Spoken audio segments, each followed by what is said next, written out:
Madame Ramayed, votre avis sur l'initiative royale atlantique lancée par le roi du Maroc, Mohamed VI?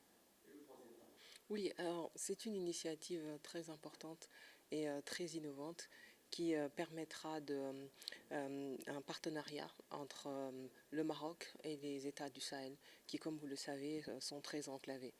Les populations qui souffrent terriblement de la pauvreté et des effets de la guerre contre les djihadistes depuis 20 ans ont besoin d'un accès à l'Atlantique pour se voir offrir de nouvelles perspectives économiques.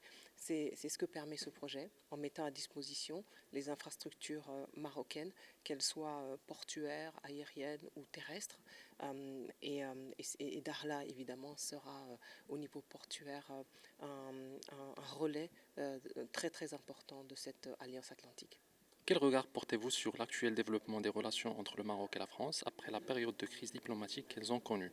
Bon, écoutez, moi je ne suis pas en capacité de répondre au titre français, puisque je ne représente pas ici le gouvernement français, et je n'ai pas d'informations particulières, c'est tout ce que je peux dire, et en tant que citoyen français, de loin, ce que je peux dire, c'est que le Maroc et la France ont des relations anciennes, des relations importantes, la présence d'une diaspora marocaine importante en France, ainsi que la proximité géographique, commande un partenariat serré entre ces deux pays.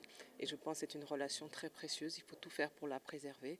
Et nous avons été nombreux à regretter justement cette période de gel, comme vous dites, en espérant que les relations se dégèlent et qu'au fond, le Maroc retrouve la place qu'il aurait toujours dû avoir au cœur de la politique étrangère de la France. Voilà.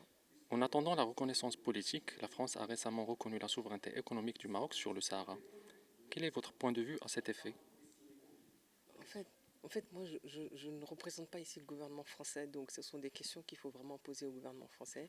Et je suis depuis 4 ans maintenant installé aux États-Unis, et il y a un ambassadeur ici de France auquel vous devriez demander. Si je me permettais de répondre à la place du gouvernement français, cela me mettrait dans une situation très inconfortable, vous le comprendrez.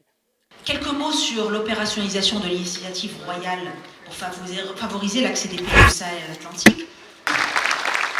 Merci pour